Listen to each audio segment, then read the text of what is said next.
We're recording. So welcome everyone to the kickoff of the next round of the data warehouse expansion process. My name is Dwayne Brown. I'm the open source community lead for the Common Education Data Standards.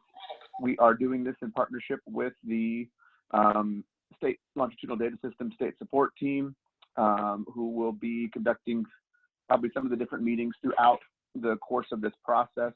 We did the first round in partnership with them as well, and we actually had some workshops and things that were part of this. And so as we progress forward, we'll be working in collaboration with SLDS as well through the project. And so Kathy Gosa has assisted in the past. She's a state support team member, and then also James Basile as well in helping us just coordinate the various different activities that will occur throughout the 6 months to a year, depending on how everything goes with the process and however long it takes to actually expand the warehouse. So big thank you to the SLDS program also for how they participate and helping states as they expand SLDS systems. So this is our kickoff meeting. We kind of had a pre-kickoff on an SLDS webinar about a little more than a week ago.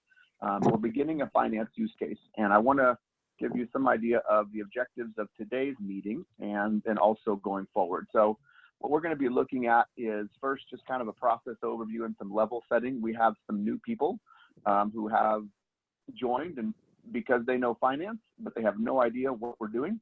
And so we want to do a little bit of a level setting, and we have some others who went through the entire process with us last time. And so I want to kind of give an overview, just level set what were our meeting objectives, and then also the objectives of the entire project. And then also go over some of the process goals.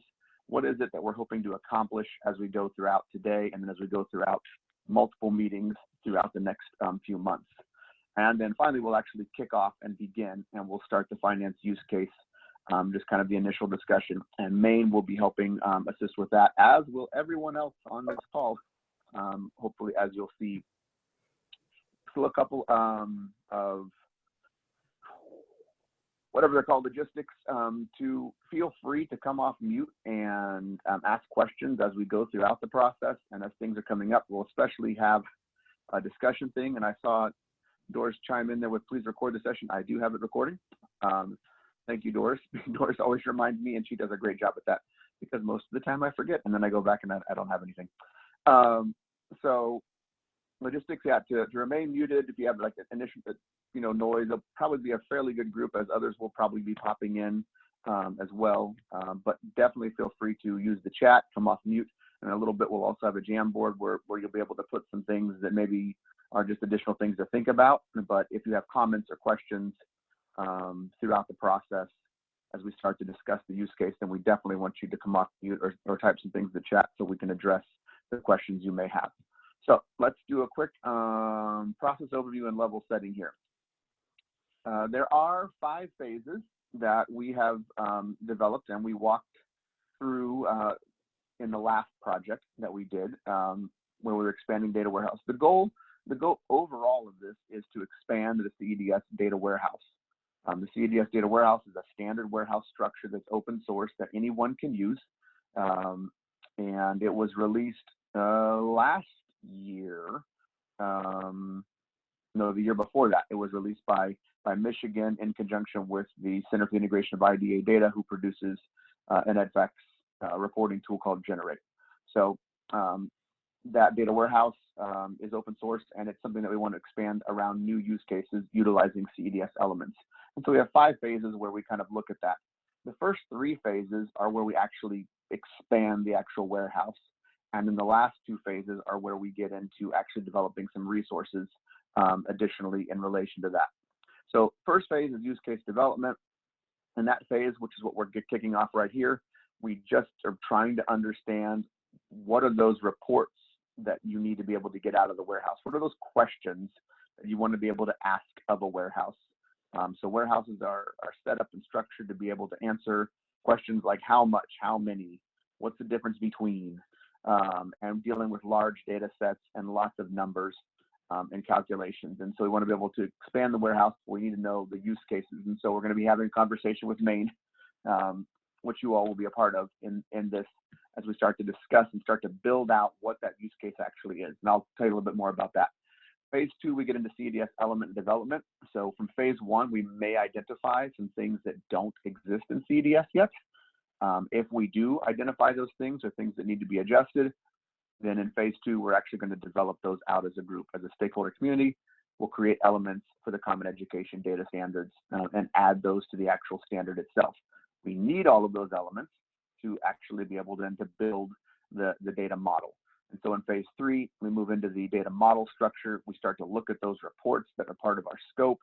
From phase 1, like these are the reports we got to be able to get out of CEDS, out of the warehouse. Let's expand the actual structure of the warehouse to be able to do that. We have all the building blocks we need, which are the CEDS elements, because we got those in phases 1 and 2. And now let's build that and expand that out. And that'll probably be kind of more of a workshop model where we'll have multiple states coming together. It's how we did it last year in May, or this year, I should say, in May, not too long ago. In May, we had several different stakeholders come together, help to build out the model. We did it over a period of 3 days, and then actually completed the model itself, and then released the warehouse later on that, I think it was in September. Then in phase 4 and 5, we're looking at actual resources that will be developed out of that. So resources that help you move data into the warehouse is phase 4, and phase 5 are the actual reports code that builds reports out of the warehouse, standard sets of reports out of a standard warehouse that anybody can use from multiple different states, multiple different organizations can take advantage of using those reports. So those are the 5 phases. We're going to concentrate, though, on phases 1, 2, and 3.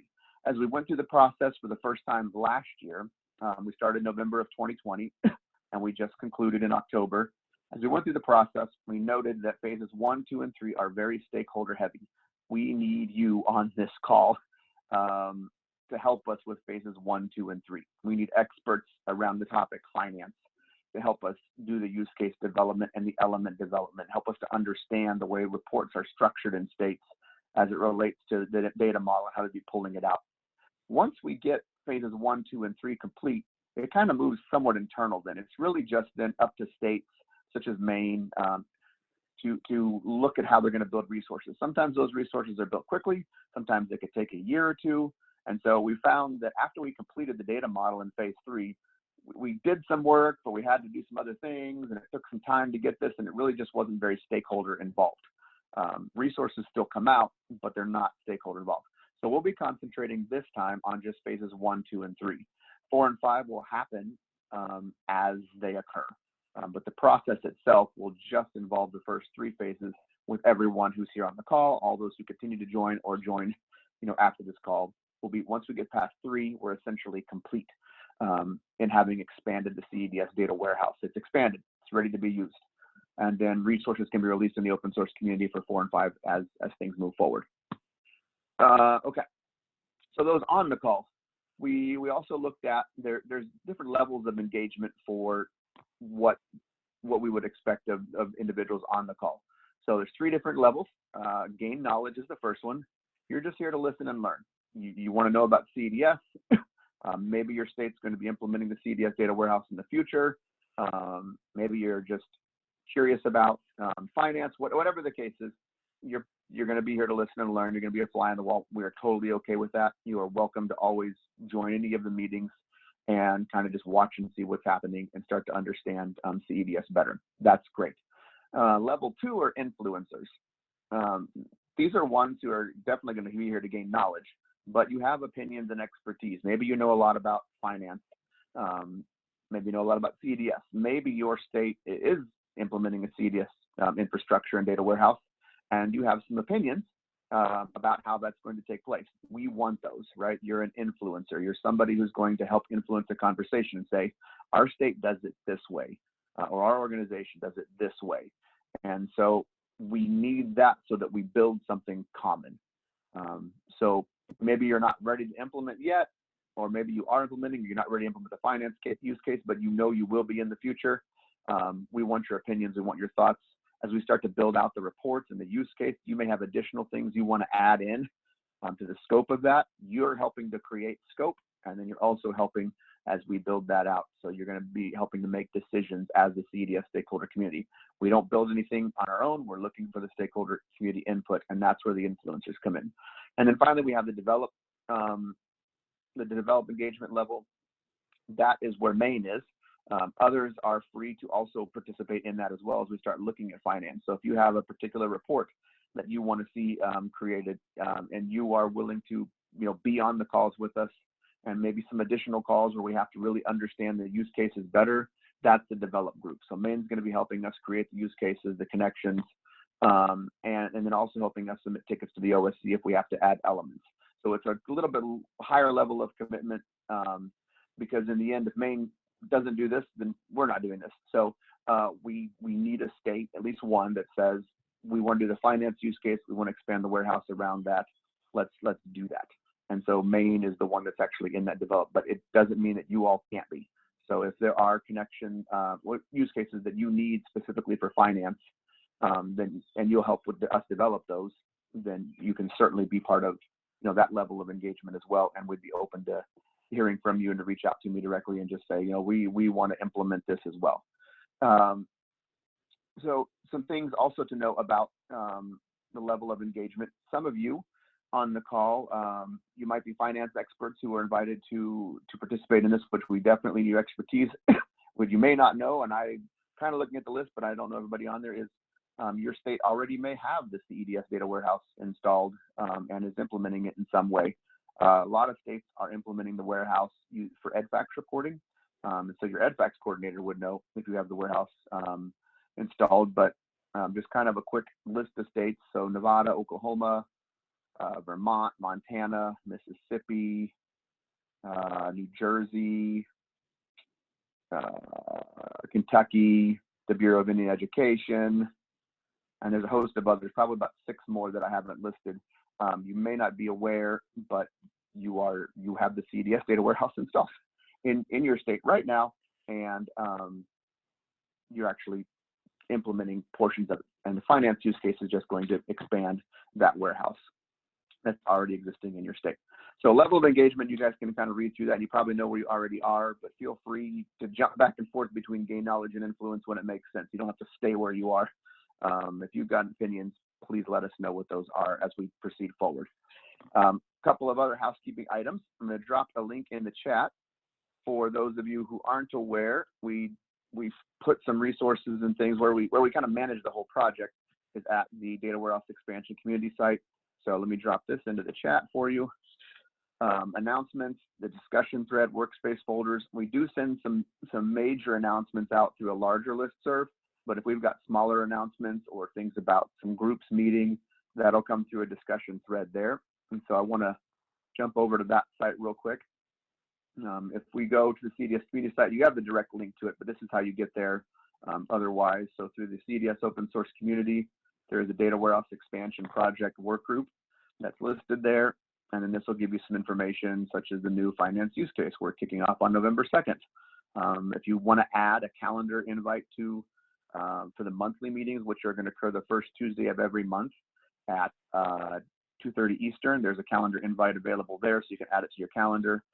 If you want to be informed through discussions that take place here, then you would want to request membership, which would require a login that you would create into CEDS, and then that would allow you to actually, see the discussion threads that go back and forth. The only reason we have the request membership is not because it's not public, but without that, we don't have your email address, and so we can't email you the discussion thread.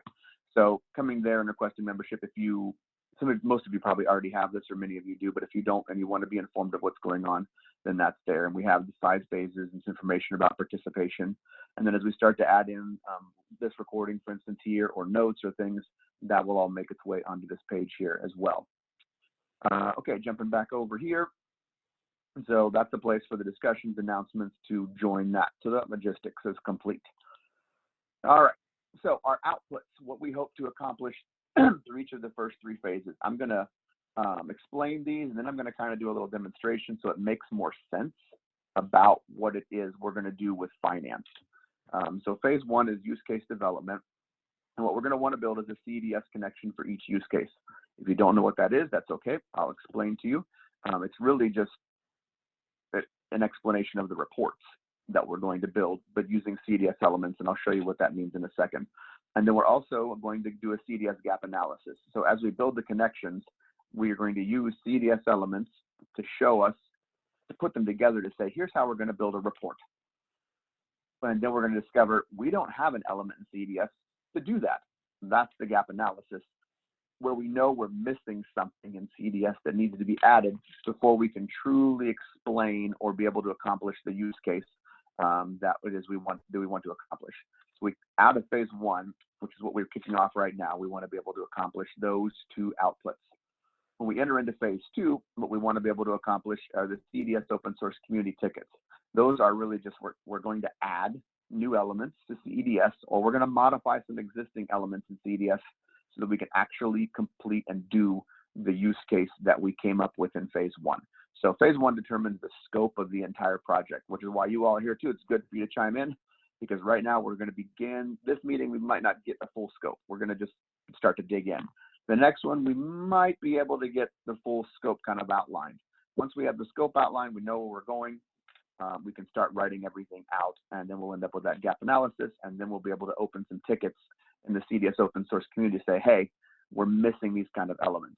And then what we'll do is create proposals for how we would solve that. Here's how we would define a new element in CEDS.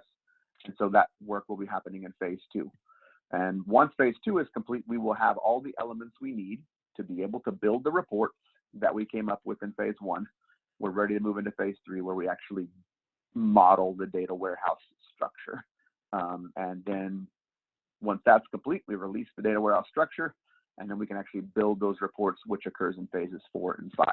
So this is the goal for the entire process, is phase 1, phase 2, and phase 3. These are what we want to create: open source connections, brand new elements for CEDS, and then an open source data warehouse that allows for anyone to be able to do the finance use cases that we came up with.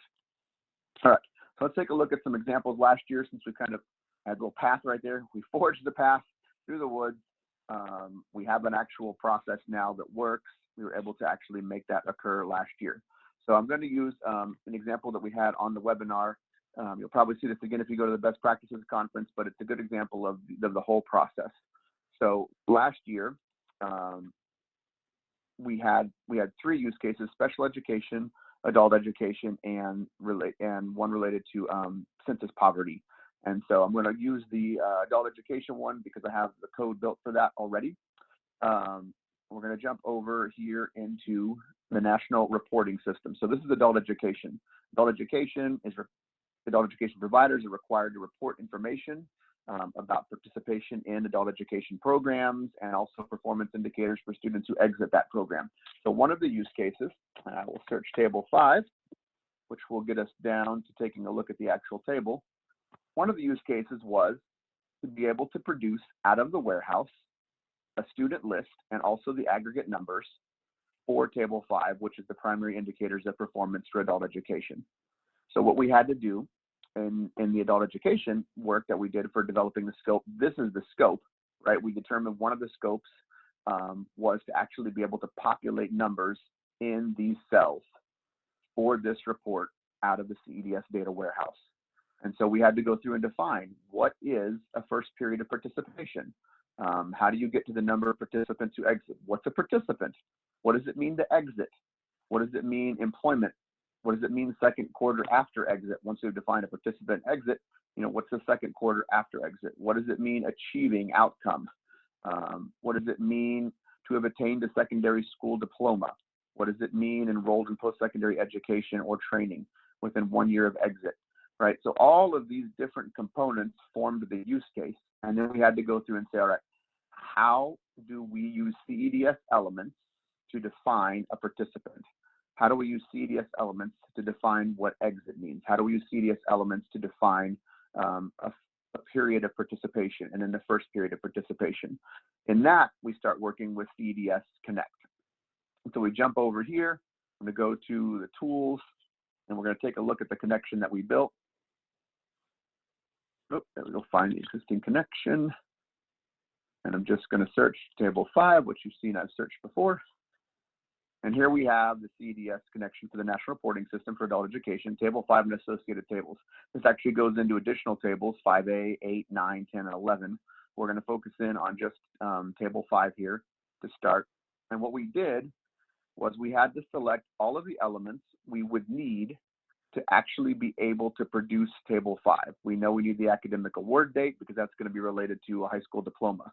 We know we need the award level conferred, which would be the high school diploma. We know we needed adult education structural program types because they're different types of programs. We know we needed like workforce records related to employment. We know we needed enrollment entry dates and exit dates. So there are a lot of different elements, but not too many, that we needed that would actually allow us to fill in this here. And then we had to go through and then we had to make sense of these. One thing that we discovered, which is the phase 2, right, is that one of the deliverables is the gap analysis. We did not have in CEDS information related to intake date. We didn't have anything related to median earnings. We needed some information related to post-secondary training programs, and then also program exit reason or withdrawal types. These are some things we identified in CEDS that we did not have. And so this is our gap analysis for the Table 5 for that one. So that's what we were looking at is, okay, here's what we want to produce, but we don't have those. Then we went through and taking these elements here, we started to just write a narrative of what's actually going to happen. So what did we do to determine that program year? We need the element in CEDS called school year. How do we establish the exiting participation and the period? We need these elements to actually establish what is an exiting participant and what is that period of participation. You can see intake data here, which is we need that. We don't have that in CEDS, so we created a ticket to add items into CEDS for that. Here's how we establish the participant, and we explain. For the program year established in this section, we're going to count all of the person identifiers. And then we're also going to, for anyone that's in an adult educational program type, with an intake date that falls within the program year, et cetera, and we write out, here's what a participant is. How do we establish the period of participation? Using these CEDS element names, which are all in italics and bold, and then also using things that we established prior to, which are bolded, we explain how we establish a period of participation. And then we go in and we start looking at calculations for how we would actually come up with employment second quarter after exit, and then how we go in and we fill in the various different columns. Report the total number of exiting participants, and is that one. And so it's just really like math equations in some of them to actually figure that out. So what we're going to be doing here with Maine and with all of you is we're eventually going to create this for multiple reports for how we would actually get to that information. What does it really mean in these reports and the data that we're looking for? From this, we were then actually able to create the data warehouse. We were able to understand the scope of what we would need, and anyone who has, SQL or whatever can actually go download the data warehouse from the CEDS open source community. And we're able to then create and build the various different adult education dimension tables that we would need. And then we also built the fact table that we would need that would produce, this is that one, fact AE student enrollments. The different information we would need to actually be able to produce that, along with some other reports that were requested in addition to that by Colorado. So we built the AE student enrollments table. That's the end of phase 3, right? We structured it. We got the use case. We added elements to CEDS. We built the data model. Phases 4 and 5 then start to take a look at, okay, well, how do we actually build those reports? And so one of the things we did release in the open source community was an example here, which is this is Table 5, just an Excel spreadsheet. These are the primary indicators of performance. So if we jump back over into here, we can see that's Table 5, right? And we know what we need to fill in this particular circle. So dropping it into an Excel here, we have this. We have no data. So what we constructed then was the actual script that if you loaded your fact table, if you loaded the data warehouse with actual student data, and what you're going to see here is fictional, but assuming we have that data inside of there, and you were then to take this script that's available in the open source community freely for anyone to run. If they have a data warehouse, they can use the exact same script. And after running it, and this is live, don't let me down, it's live. There we go.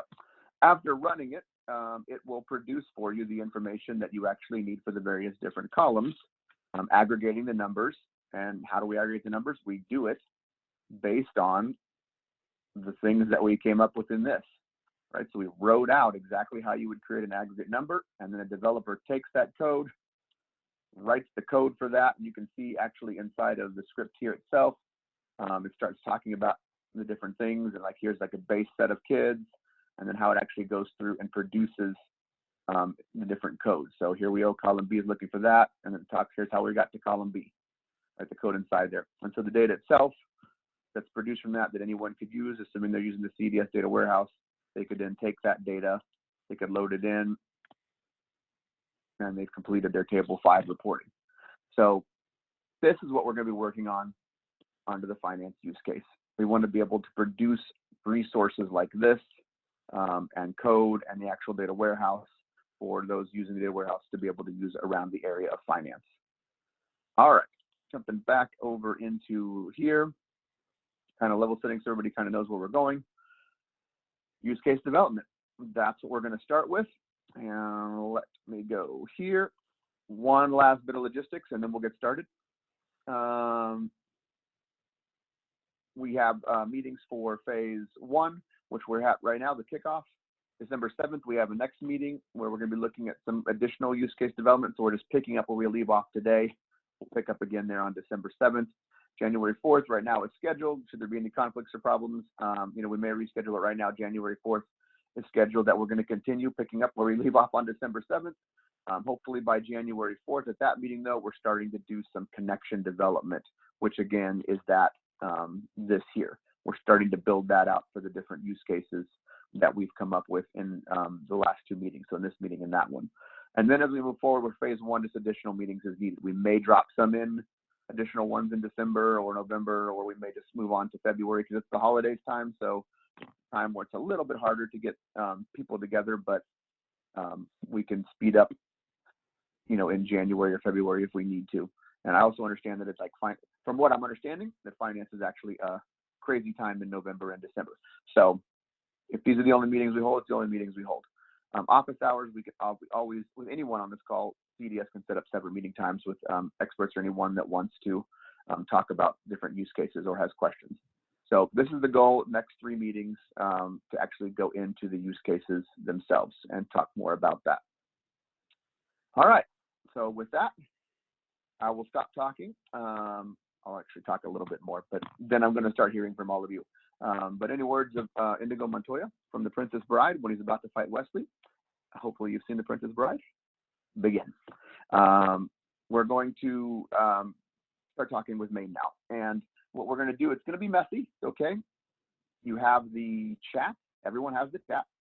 And I'm also going to put a link to a Jamboard section right here that anyone should be able to edit. So in the chat to everyone, there we go. Let me go ahead and pull that up so that you can see that as well.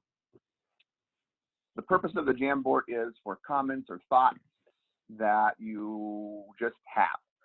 So what we're going to try to do now is start taking a look at some of we're trying to get into the use case.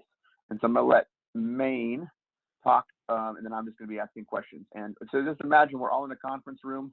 We have a whiteboard here. We can write some things down that we need to remember. That's our Jamboard. I'm going to be taking notes and asking a bunch of questions. You all who are on the call, feel free to ask questions as well of any questions you want or make comments. So feel free to come off mute, talk, chat, whatever you want to do. We're basically trying to build the scope of the project so that we know what it is the data warehouse has to be able to do. And so for the next hour or so, it may be messy, and that's okay. We don't mind messy. But we want to eventually get to what it is that we have to build. So Maine, let me see. Leah, you are here, and then Tyler is here. Do you all want to start with, we talked about starting with chart of accounts. We could also start with, I have a report, I have some questions. I have the main report list too that we could maybe ask some questions about. How do you guys want to go about starting, or have you thought through that? Or do you just want to start with chart of accounts?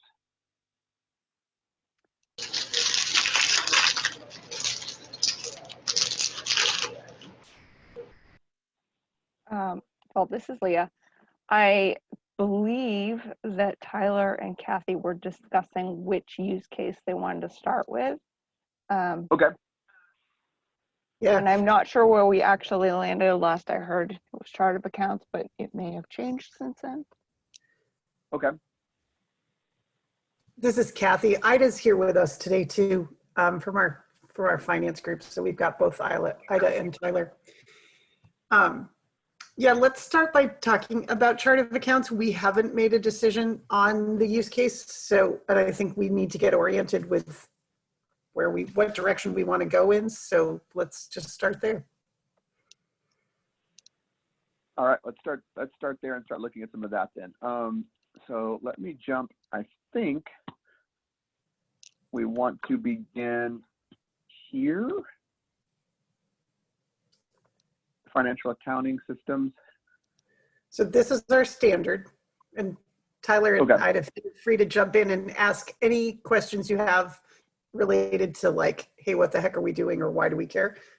This would be that time to clarify stuff.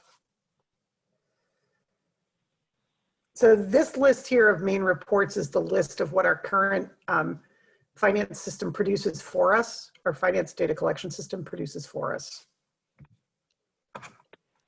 Okay, let me ask a question then about that, because this may be useful since you guys know all of this. Some of it makes sort of sense for people operating costs, and then F33 I actually have pulled up.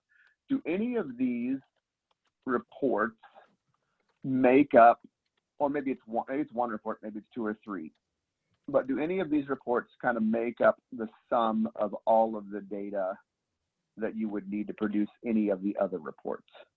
Or are they just all so drastically different that none of the data overlaps? Or like if we were to like say, okay, let's grab F33 because that's federal reporting. Everyone has to do, that, and then let's grab whatever else and whatever else. And if we're able to produce those three reports, we could actually produce probably almost all of these. I don't know if that's true, but I'm asking that question. So I have to imagine, and Tyler and Ida obviously weigh in, but I have to imagine expenditures by SAU, revenue by SAU, and balance sheet by SAU would be like, I mean, that's where you're getting your three expenditures, revenue by SAU as well. That's where you get like the whole picture. Is there anything else? Budget expenditure by category, you guys? Is that also an overarching one? It really helps if I have the correct microphone selected. I was worried there for a second, Tyler.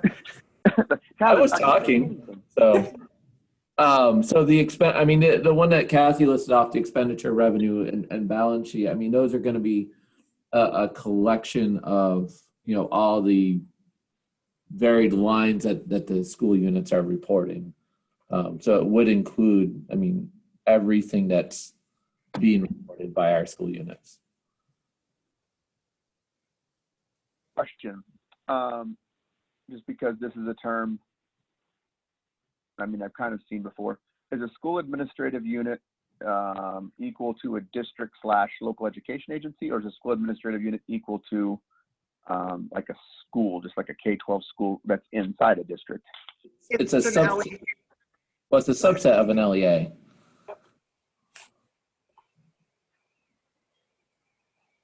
So it's well, wait a second. It can be the whole LEA though, right?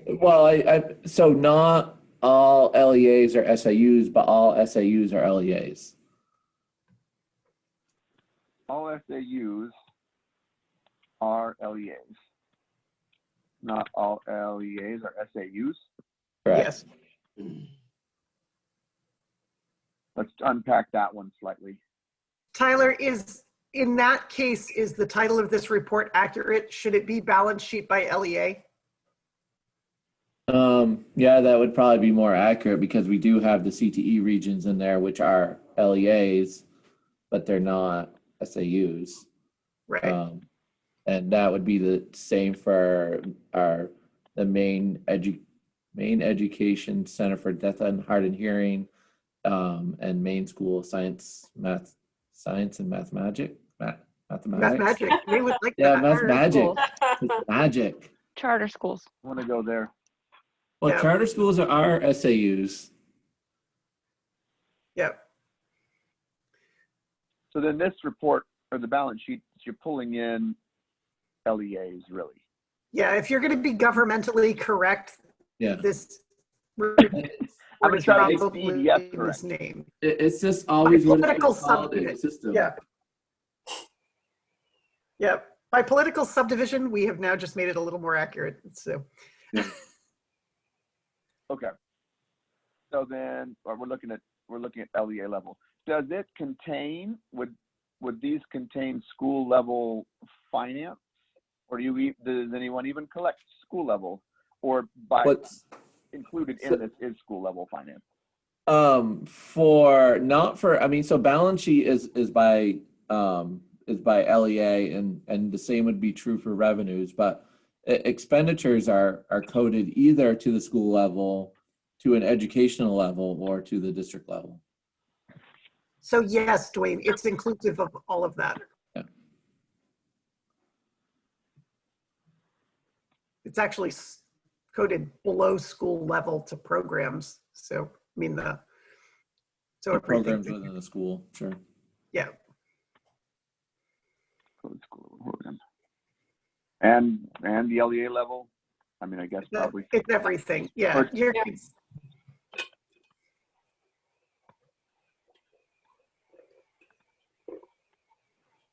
Push you can go. It's the limbo.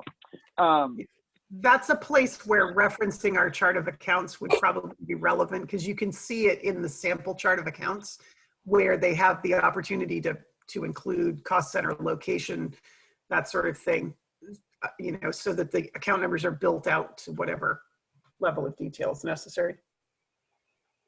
Okay. So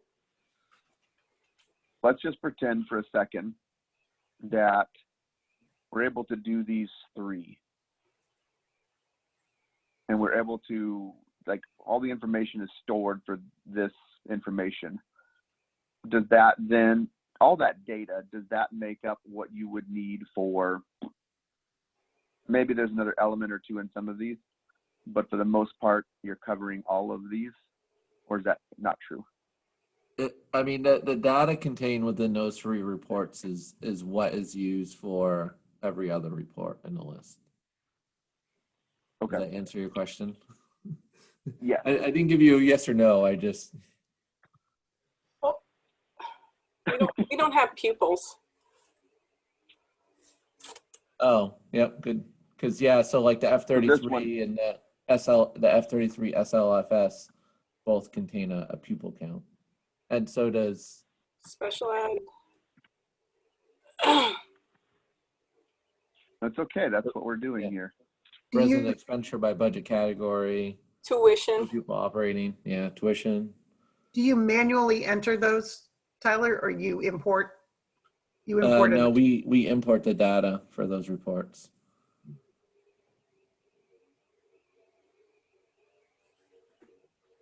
Do you get a certified October snapshot from us for that?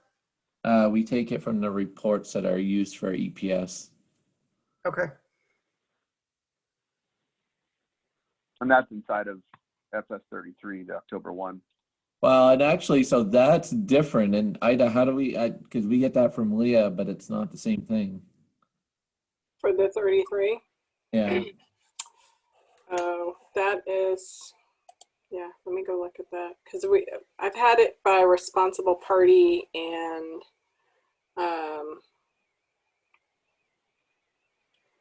what's the other one? This is one of those elements for the F-33 and the F-33 Membership. SLFS will be. Membership. Yeah, so membership is fine, but we do some jerry-rigging with the responsible district. But it's going to be different. I mean, the number component will be the same for every state, but how they get to that number, we found is different, or how they're counted. Mm-hmm. So Dwayne, the pupil count for those other reports is based on our certified data set, our certified pupil counts that we and staff counts actually. Well, you guys aren't using staff in here, right? Our certified pupil counts that we certify at the end of November that we use for school funding. So that's all consistent there and then there. Okay, go through that again. This is kind of why I record too, because I'm going to say that one more time. So everything but the F33 uses the pupil count, the certified pupil, the certified October count that we use to calculate our school funding formula. Ah, okay. So It's like, called EPS if you want to use our lingo, but All of Would that, this all be of like those membership? elements would already be in the data warehouse because those are elements that we use for other EdPACS reporting as well. I think what you would need for October 1 would be in there, but if we're talking about like membership and attendance, I don't know how you guys do your is this like financial? Let's use that school funding formula. So it's likely student. it's likely that What's the that? certified data set that we are pulling into EPS is the same thing that they're getting from Leah for the F33, but it might not be. Like Okay. we would have to look at that to see that that's the same snapshot. Okay. And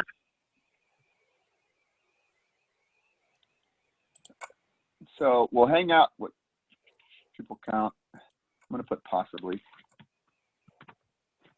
school funding formula. No. It definitely is what we use for the school funding formula there. It's just that Okay. I don't know, and maybe these guys do, I don't know, shut me up if I'm off base here, but what Leah's giving them for the F33 is a certified October count that should be the same thing, I would think. Leah, do you know what you give them? It's responsible SAU counts that I pull for IDA. Yeah. We use that and we use ADA. So it's numbers that we would use for IDEA reporting, not necessarily numbers that we use for attending students. Okay, so it could be different. There would, yeah. Yes, it would be different because some of those numbers go to LEAs that don't have schools. Exactly. Yeah. So the F33 uses a responsible district. It's still a certified count, but it's by responsible district, not based on the same things as. Okay. I think we'll dig into that one a little bit more. We can hold on that one for now. We know we need this information. We know we need something where we're going to get students. And then somebody, I think, mentioned something about tuition.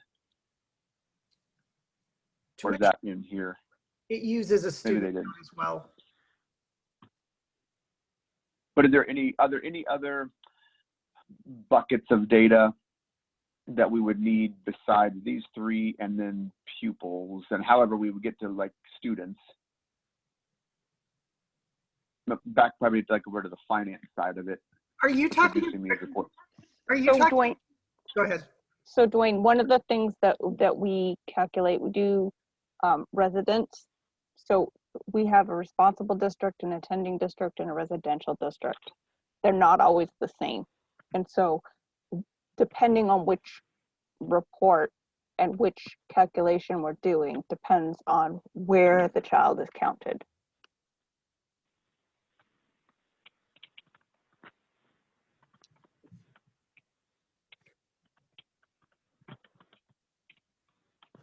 Okay, that makes sense.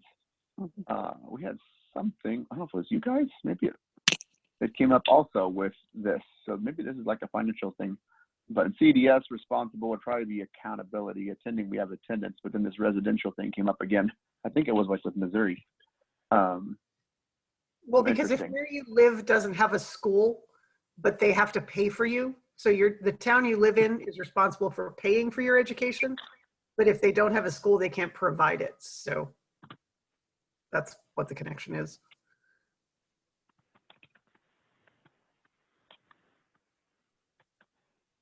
Unless you live someplace that's not a town, and then you become education in the unorganized territories. So it probably is something that you find in rural states ubiquitously.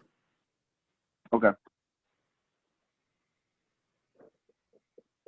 So that's more the residential. Yeah, the town you live in is responsible for paying for your education. And if you don't have but they don't have okay.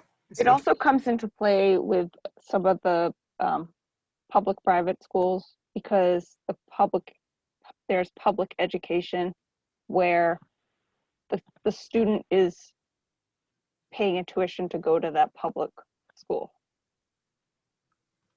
And so where the student lives determines how they're going to have to pay, which is really getting way down into the weeds, but it's a thing here. Yeah, we don't have to go probably that deep, but that's good.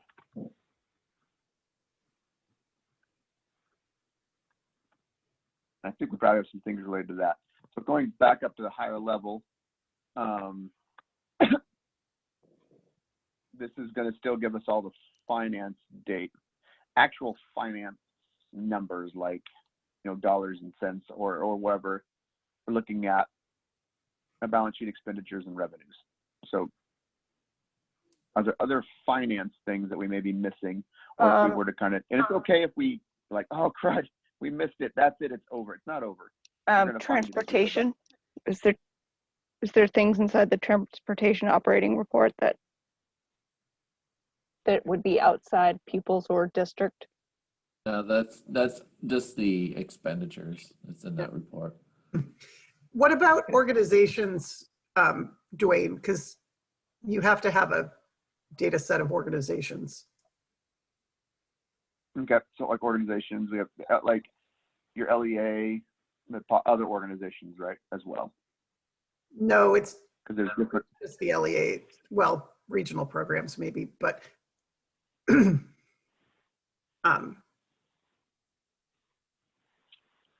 then we had someone ask about indebtedness.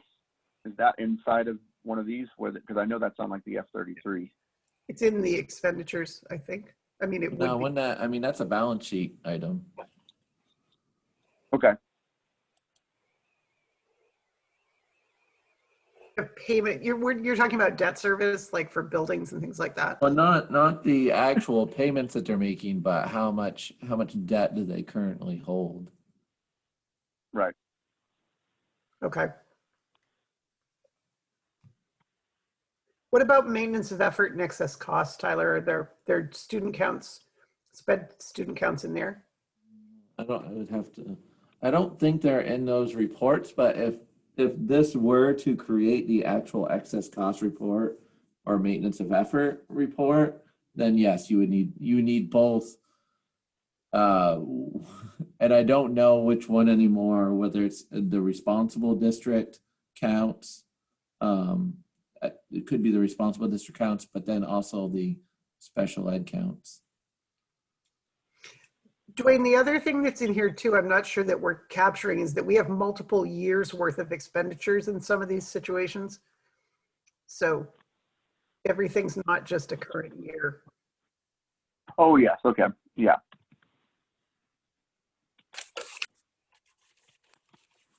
Probably multiple years worth of revenue balances. The other thing I just realized too is that it's also budget to actual it's budget data and actual expense, revenue, and balance sheet. So you've got budget and actual are two different types of dollars. So yeah, going over to this budget actual report, we're saying if we have the balance sheet, the expenditures, and revenues, are those the actuals? But we also have a budget we would capture, or no? You've got budget, you have balance sheet, expenditure, and revenue for both budget and actual. Yeah. Ah, I see. Yeah, so when you go into most of these reports, you can pull based on either the budgeted amount or the actual amount. Got it. That's important to know. Yep.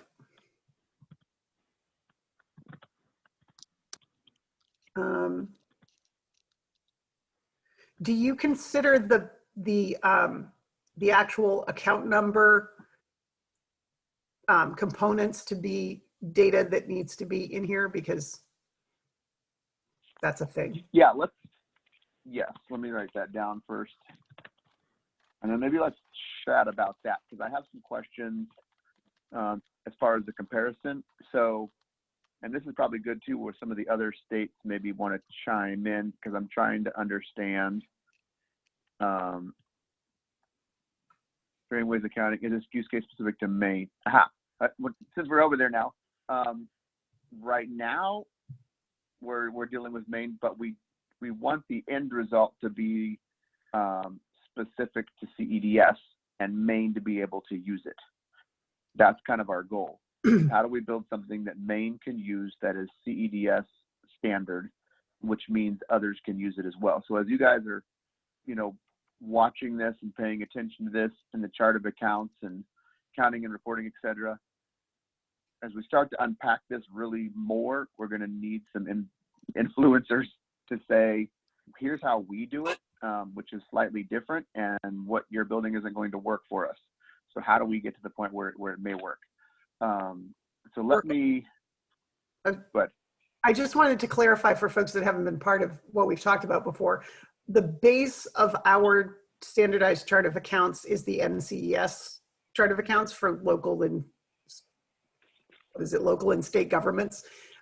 So if you are using that as part of your building blocks, then we will have some things in common. If not, then it might be very different. right, yeah, and so and we have some things. This is where we're going to go through the process as we start to build this out. And we start to look at the gap analysis as we build the use case. Then we'll bring in the CEDS elements. So right now we have in CEDS, right, the revenue function object codes. I think that's what we're talking about here. So and we pull from here.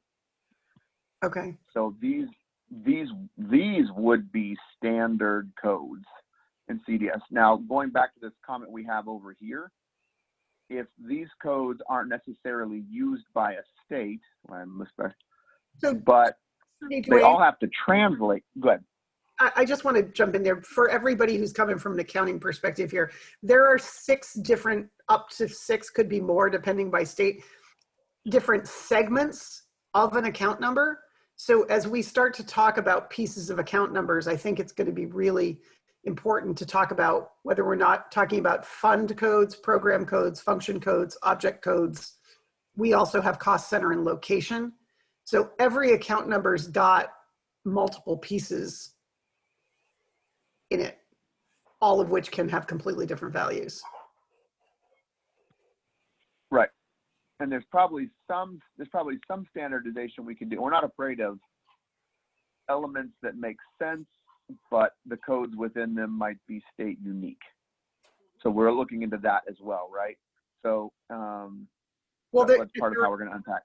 There are guidelines. That's one of the beauties of like the NCES structure, is that has a standard, and then there's a method for going to more granular detail within that. Yeah. So let me ask this one, because this is, let me jump over into here. And maybe this will help me, because I'm new to finance. So this is a learning curve for me as well. I can get to the elements of CEDS. So this is Maine, but let me go to this one first. So we have this, and I think what I wanted to just look at, one example, Board of Education, yeah. All right, so Board of Education in here, for whatever it is we're even looking at, 2310. You're in a function code. So good, it's a function code. So we have a function code of 2310, and then we scroll down, we continue to go further, and now we've left 2310, we're at 2320. And we have now executive administration as a function code. But we have some other things that can be included in here. And when I jump over to main, board. Called school board or system administration. Okay. No, we use still their have- titles for the most part. Okay. Right, so we have Board of Education, we have 2310, code's the same. 2310, code's the same. But then we jump, well, let's jump over to CEDS real quick too, just for the heck of it, so that we also see that 2310 is Board of Education. So, But we'll note that, there's a little bit of difference here though, because the actual standard code for this is 2300 and the 2310 is a higher level of detail. Right. But So if you look at support services general administration, that's actually the top of that particular function hierarchy. got it. But I would ask this of you all, and then anybody else on the call, would you all consider 2310 to be a standard code that only applies to Board of Education? so for Maine, that yes. So if you coded 2310, that's saying Board of Education. How about others? Feel free to chime in the chat or come off mute. Because when I jump over to what NCEF has produced, yes, but Missouri has some codes that do not match exactly the Fed manual codes. Okay, good to know. Maybe unpack that a little too in the Jamboard if you have some additional information on that, Tammy. Because so we have 2310 here, Board of Education. But then we jump over to Maine where we start to look at some other things where we're like, okay, 2311, 2312, these aren't inside of CEDS or inside of here. So they roll up. I mean, like in our standardization with our districts, it's not necessary to go down to that level of detail because you leave 2300 or it could be 2310, but you leave that open for districts to use locally. We standardize at a higher level. Remember we talked about extended values? This is how you let them do something creative, but still stay within your box. In Michigan, our function codes are only 3 digits, but for Board of Education, it's 231. Yep. Do you all, let's just pretend now, let's pretend now we built a warehouse and we have this code in the warehouse and this code in the warehouse because those codes are here and those codes are, and it's okay, we're going to change things. I'm just pretending, right? We're just pretending. Right. And those codes are here and here. So the warehouse has the ability for you to store these codes in relation to however it would be structured, wherever the function code goes, I don't know, but it's related to some kind of dollar amount. So the function code's there and it's stored. My question is, we store that. If we only store that, I'm as relation to a function code, I'm guessing probably bad, not going to work. No. But if we stored this and something else that relates to it, Well, you would need to store like a description, but for instance, we don't, that's what I was talking about, how we have the districts roll up to our higher code because we don't need all the detail. We just need the higher code. There, you don't want to try and get, you want the districts or the states to roll up to you, and you want to be as high as you can possibly be in that hierarchy. So you want to be at 2300, you maybe want to be at 2310, but we should agree on a higher level and then try to be underneath it. so for everyone on the call, let's just work our way down this in. Are we in agreement? Not that we can't have other, and this is where I come back to. Our use case is Maine, but we may have others that want to expand beyond what Maine does and still be able for Maine to do what Maine does. So it's okay to have a warehouse and have empty spots, but it's not okay if we have a warehouse that doesn't work for anyone. So we don't want to do that.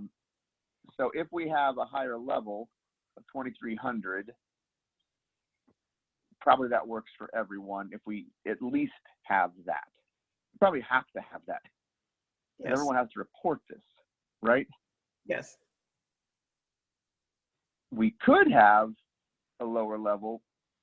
We may want to separate these out. Maybe not. Where like right now it's one element within CEDS, it's the function code. But maybe the function code is that maybe we have a high level function code and we have a medium level, let's go. High level function code, medium level standard function code, low level custom function code. So Dwayne, Or I no. know at least for Maine, we would have to go down to like the 2310, 2320, 2330 level. Okay. And you, like, there's, even if we weren't using, say, 2350 or something like that, I don't see why CEDS wouldn't want to make that available. You just, for the federal reporting purposes, you'd probably roll up to either the tens or the hundreds, but like, there's no reason not to let people do that. It's their own process. So I actually find it interesting that that doesn't include 2330 because I think that's in the other handbook. Yeah, me too. I was thinking that because I noticed like even the 24s don't go to the level of the 10s level I would have expected, but I don't know why. Let's go over here and look at this. Is it from the? Yeah, if you scroll down on this one. Oh, maybe this is a Maine specific code. No. Oh, maybe. Okay. Yeah, scroll back up a little bit.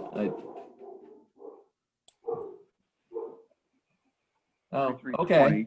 So it is. It's a Maine specific code, but we would need then that level of detail to be able to go down to, the So like the this 23, the 10-digit code. Secretary Administration, Executive Admin. Well, we have that one. I think. And 2350 and those other ones. So this is the main one, and there's 2330. I don't think there's a 2340 right now, and then maybe there is now since I grabbed. Well, this is 2021, but I could be wrong. But there's no reason not to do that. I mean, Okay. Well, so Dwayne, how would it work? I mean, like Michigan said that they only use 3 digits. If we went down to 4 digits on Maine, would that then conflict with being able for Michigan to use the standard? So, yeah, there are 2 levels to this. One is we won't produce something custom. Whatever we produce, it has to be standard. It would appear, because we're looking at this, that 2320, like a 4-digit is standard. It doesn't mean that they can't utilize it, but in adopting CEDS, there's a level of getting CEDS to work for you, but then also being forced to actually conform to a standard. So if the common standard everyone using is the 4-digit, if 4 digits what's reported or is utilized federally, let's just say, and most states are doing that, then we're going to construct a standard that would be, it's a 4-digit, because what we want to get to in the end is where everyone has common data that we can be able to run a report, and I can throw a code out there, and you could build some kind of coded report. Like you could code FS33 or F33, right? You could code that and release the code, and anyone using the warehouse can produce the F33 report out of the warehouse. Or anyone doing research on that who asks a question, builds another connection and says, I have a question about, school level finance and how it relates to pupils. And they ask the question, but they do it in code. You can produce it for any state. They can download that code, run it, and there are the results for that particular thing. So our goal is standardization. There is a level at which we can build in some things where it's like there's definitely going to be a translation. Let's say every state's going to have to do some level of translation to that code. Well, can we build in the translation layer? Is that something we build into the warehouse? That actual translation layer. So they sent us this. The translation of that is 2300 or 2310 or whatever the case is. Because we're also looking at like the LEA level. They have a lot more codes. What if at some point the LEA wants to utilize the CEDS data warehouse and we only built it thinking SEA in mind or federal reporting in mind? Then they would need expansion. And it doesn't mean that all the tables or things that we build or construct, there may be two. One is LEA level and one is SEA level. Well, And so you with the SEA never use the LEA level. So Dwayne, one of our first steps when we standardized to our district, when we told our districts we expected them to standardize, is we chose an account length. And we also, I mean, part of what got created is the thing I've mentioned about external values is that they can take their local, the accounting systems offer them the opportunity to take their local values and create an external value so that when they do their reporting, it can roll up to that other value. But we did try and standardize even with the vendors, the length of these different segments so that we were on similar pages. And that may be someplace that this effort needs to start, is to say, this is the length of these segments that we're going to choose, and then let people adapt. Right, but what would that be based on, ours or the feds? Because the feds have used differently depending on the type of code. Right. Is ours the same as the feds currently? No, we have standardized all other than the cost center, funds, programs, functions, objects are all 4 digits. Object's 5, isn't it? No, 4. It's got the header on It's it. 5 at the district level. They use 5. Because we use the I don't know whose thing it is, but the accountants have the balance sheet indicators on front of the object code. The districts all have those. So Kathy, I think if you look at, you see it's 3, whereas ours is 4. and Kathy, I think the new implementation of Tyler Technologies Infinite Visions, it's actually using a 6 digit. for object. Yeah, Oh, interesting. Okay. I think that's what I saw some districts saying. Dwayne, one of the, like on the object code, for instance, from the accounting practice, is that revenue accounts start with a 4, expense accounts start with a 5, balance sheet accounts have 3s. So that's a convention that the district systems comply with. The state doesn't need that information. We receive that information by virtue of the category that they're reporting to us. So that's another like overarching parameter that probably is worthy of a kind of a survey amongst the states to see how people are handling it. Yeah. Well, I'm not even sure that's true of all vendors if they're using the same numbers. Right. Well, that's what I was wondering. It's probably safer to have a category than to assign it a number value that's going to end up on things. But and so that's, I mean, there's also, as we start to talk, so let's just jump back over here because we're talking about the object code, right? So 3-digit object code, NCS has that. Let me verify. Let's go to there because what do I want to look for? Let's just go to 100 person. Weird. An object code is 3 digits. Huh. And we added numbers to that. Yeah. That's confusing as heck to have an object code as 3 digits. I don't like it. How do you know which one's which? Wow. Okay. Why is this not letting me?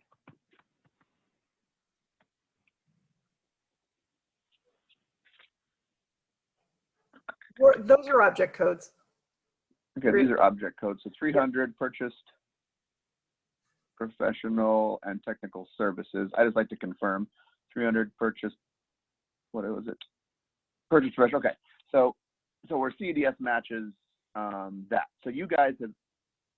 Let me ask this question: is 300 a number that is inside of your 6-digit or 5-digit object code? We use 3,000. Yeah, we have a 4-digit. Why? And so is it just a 0 added to all of these? Pretty much. Right. Well, and in some cases, we may have a subset where we're trying to collect more detailed information. Okay, so let's talk through that one then. So one of the things we would look at is everyone in the community, probably including in CES, would have to agree to adjust the object code. That may not occur. But what we can, when we're looking at the CDS warehouse and the reports, so to some degree, as you adopt that, you would be adopting not having to change your system, but changing the way that it's stored longitudinally in a warehouse. And the reports that are built off of that would then grab the data based off of a 3-digit code. And then whatever additional information you have inside of that code is what we're looking at, right? You have 3,000. Maybe it's just you added a 0 to all these, but maybe you have something in that 4th digit that is something new we need to add to CEDS. Those but it won't get added. Go ahead. The 4th digit is probably going to be, Tyler, correct me if I'm wrong here, but it's probably going to be a local thing that we're rolling up. Like, go ahead. Oh, no. So go to on CEDS 561. It's still a 0, isn't it? No, not in all cases. We have some additional. The state has added something. Yeah, and then go to our state, and I'm going to say not that we actually use this, but there are other. This is one just happens to come to mind. Some that Joanne had created years ago. Okay. So, I just can't think of a different one at the moment. So Right. we use 5612 for targeted tuition, and again, we don't actually use that anymore. But there are other cases where there's a number that we do use that 4th digit for reporting. So one of the ways we would then work this, right? So for the most part, it's adding a 0 because you don't have any additional detail, but this 2 represents additional detail that you want to know, which makes it, maybe it's a subset of this one is what you're saying? Yeah. Well, in the districts, So- you use that fourth place as a way to get more detail, but they roll it up to the 3rd digit when they give it to us. When they give it to you, they're giving you 5610. Right, they wouldn't give us 5611 or, I mean, did they even give us Okay. 5612, Tyler? Really? Well, no, but so Sometimes they do. Kathy, you say roll up, but it's our system doing the roll up. They are reporting it as that subset. Yeah. Yeah, we And so the we question see that. would be from the warehouse perspective, right? And from CDS is, do you need to know 5612 or 5611 in the warehouse for the reports that you want to create? If the answer to that is yes, we want to store longitudinally 5612, we need that information, then what we would look at from a CEDS perspective is 5612 is not standard. 561 is standard, and even 5610 is not standard.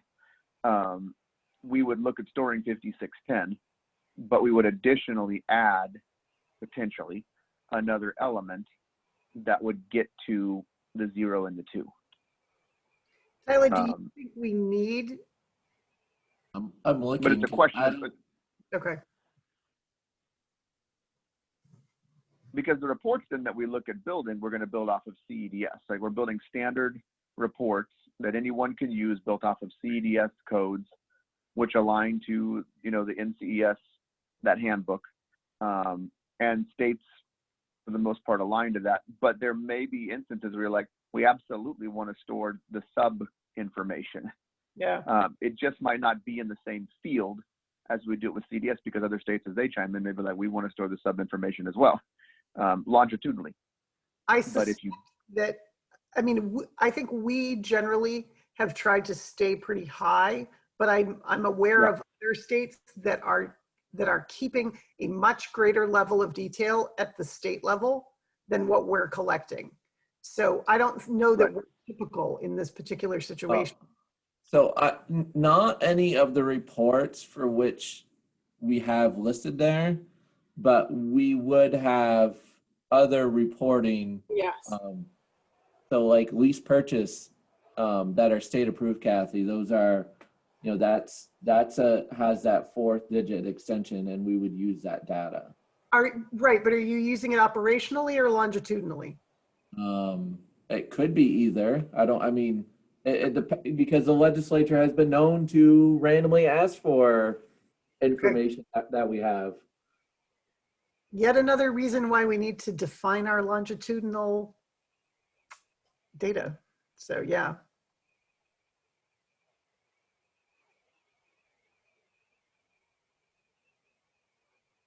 It's going to be sporadic. Right.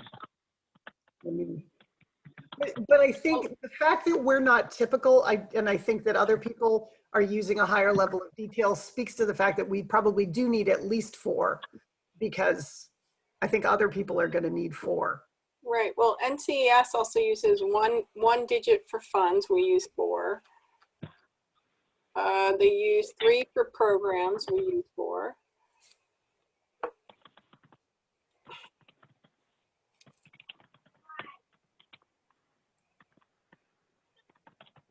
I think this will kind of, I mean, what do we use this system for versus? Yes. Yeah. Great question, versus, Tyler. does this demand that we do end up having to have a different system that has a greater level of detail? Function is 3 and 4 too, Dwayne. And CES uses 3 and 4. And then object is 3 and 5. 3 and 4, sorry. 3, I think you guys had 4, I think, in there. Somebody had mentioned 5, but when I looked, it looked like the object was just. Object is 4. I said object. our districts use 5. That's why I said 5. Ah, okay, that's good to know too. Yeah, I mean, I think that's a great question, Tyler. Essentially, like, what are we going to use a standardized system for? And, you know, what we may not want to. Right, and that's the whole data warehouse conversation we've been having is what's your operational data? Where do we keep it? And this is, you know, Maine specifically. What's your longitudinal data? How accessible is your longitudinal data to you? Because, like, I think we've kept more years than perhaps we need as operational because it's been hard for you guys to access the longer term stuff. Like you've had your own finance data warehouse essentially. So for main purposes, if we're going to try and bring you into the big one, that we've got to agree on the flexibility of your data. I mean, being able to pull some of that detailed data has been kind of exceptionally helpful. Yeah. Some legislative requests. I think we should err on the side of more rather than less. Right, but then you sort of lose some of that standardization, I think. Right. That's what Dwayne's for, is to find us the elegant middle ground that'll help keep us. That's what we're going to try to do, right? That's why we're talking this out. So I think this is probably, I mean, it's maybe like the crux of the whole thing as we start to kind of define out, so we said the chart of accounts, right? What does that look like? And so I did have there's a comment in here that if somebody could unpack that there are codes, and looking at this one specifically, feel free to come off mute, but you don't have to if you don't want to. But there are codes in several areas that we have that don't appear anywhere in the federal chart of accounts. Rolling some of these up to the federal codes would be difficult. That was me. This is Christopher Ray from Michigan. I'm the fiscal coordinator, similar to Tyler in Maine. So just thinking about this and sort of the timeliness of when the federal manual was last updated, you know, it was well before some recent GASB accounting pronouncements. So we've created new codes for that, like student and school activity funds that are now governmental in most cases. So that just came to mind that, you know, there's no real federal equivalent that we could roll those up to, even if that was an option for warehouse purposes. Are these additional, like, are they just additional? They fit within the bucket. Let's just go definitionally over here. They fit within these buckets here, but there's just no standard that's been created for the code. Or do they live somewhere over here? Like it's not even a function object. Well, they are like function and object and even revenue code, and like new codes that we've created within those coding dimension. So they would be, what I'm saying is there, and I doubt there ever will be a standard, even when the federal chart of accounts is updated. I think every state has handled that specific implementation differently. And like Tammy mentioned, and I echoed her comment that, you know, we do crosswalk our codes in the end and our data to the federal chart of accounts just for federal reporting, but we don't save our data or anything currently in that format. Okay. I think that makes sense. I think that, yeah. So, okay, so the elements are there, the ability to add in additional non-standard function codes and object codes that would fit possibly within the format. That makes sense. Could we ever standardize around them? Maybe, maybe not. That would be something we would look at. CEDS does have a means for when you have additional, we have best practices for when there's other codes that this is the meaning, it's a function code. But, and we have a description for, not the CEDS is it, but the state has a description, you know, and a code for that, but it does not fall within the standard. It can still be included in the warehouse. It's just as we start to look at building resources that utilize that code, we can only go so far. You can build a resource, you can build a resource that sorts everything by code, and it's going to include that code. It aggregates everything by code. It counts the number of kids by code, or whatever you want to do. It's going to do it by code, and it's going to then build a report that's specific to Michigan by code.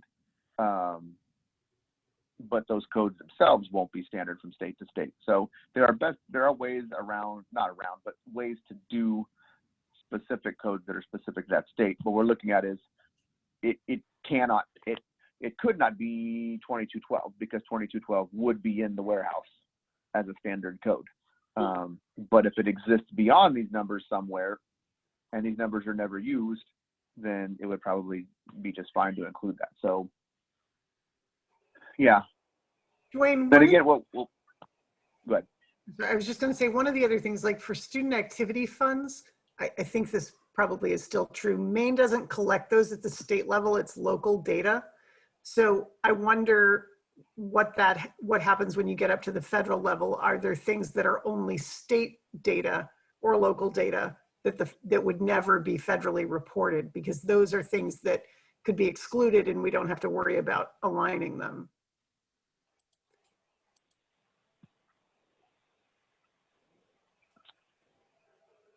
Yeah. Tyler, do I we agree. still not collect student activity? Yeah, we purposely don't collect it. Right. You don't want to know. Well, it makes it easier to say when we go to federal meetings, which apparently Chris now can't say is, I don't have that data.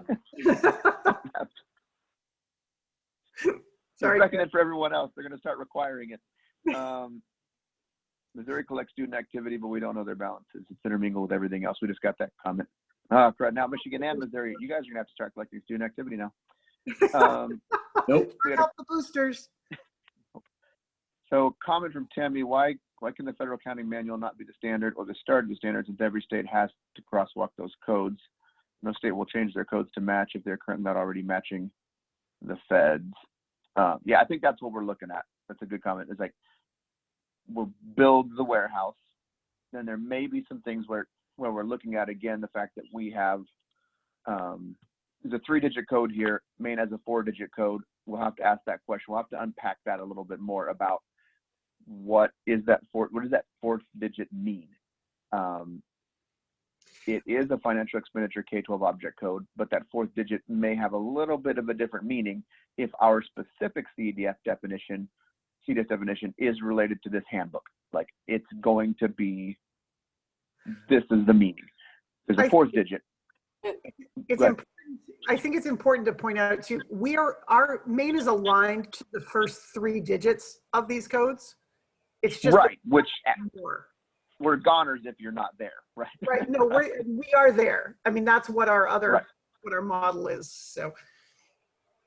Right, and I think that's that's why you guys are a good use case for this as well, because you have the digit. I mean, you're using the handbook, but you have some additional information. And so the question we'll just have to kind of unpack is, do you need, we have 3 minutes left, so I'll kind of wrap up here. This is definitely a good start. I'm going to have a lot to consume, and I'll have to go back and watch this a couple times. So Dwayne, for your, I think, for your meeting notes, you might want to also put the balance. NCS balance is 3, Maine is 4. okay. 3, Maine is 4. And really what we're looking at here is that for, I think for all these, right, is these are subsets that roll up. Yes. You needed additional coding. Maine So also I would, cost center and location at the district level. Actually, we use cost center at the state too. So I don't know if you want to note that for that particular section. what was that? Say it again. We use a cost center code that comes after object, and then a location code after that. The cost center code it's 3 digits, Ida, and then location is 2. Is that still true? Oh, we don't collect location at the state level. No, I know. Just object. So I don't know. You'll have to tell me from your previous business manager work. So location is 2, cost center's 3. I don't know if NCES uses either of them. Okay. Well, that'd be something we'll, would reach out to other states and see, do you guys have anything? Some of that is good. Missouri's got stuff that they're popping into the chat too, which I'll save. The location code we are at time. The location code is only district, just so you know. For me. Okay. Yep. This has been good. I'm going to unpack all this.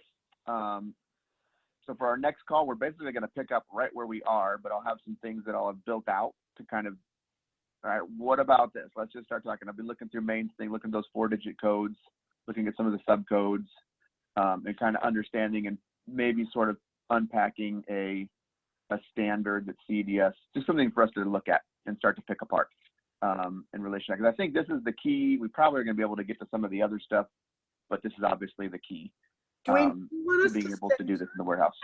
Do you want us to send you a sample report? I don't think you've actually seen any of our data. That would be great, yes. And others on the call too, if you guys have samples or things that you can share, feel free. Let me jump back over to the PowerPoint here real quick so that you guys have my email address. What report would you want to see? And Tyler, do you have something you willing to share? You are free to, decide anything that maybe contains those codes, or it's the codes. I think I'm really going to focus in on that, and probably I'll be jumping around on the internet. So if you guys have links from other states for similar things like your manual where you have your codes, that'd be great if you could email me those, Tyler, so I can start to look at what others have. That he could just pull? Well, I'll just pull them for Portland because it's the largest district, but I'll do the 3 that we started off with. Okay. It looks like people are starting to drop because it is 3 o'clock. So whatever anyone has, email me, DwayneBrown@amcorp.com, and I'll start to just bring this together as best I can. And on our next call in December, we'll start to pick apart what I've come up with and see how that works for us. So thank you all for attending 301. I know you all have other meetings. Thank you for all your participation. Have a great day. Thank you. Thank you, Dwayne. Thank you, Maine, so much. You're welcome. Thanks, Dwayne.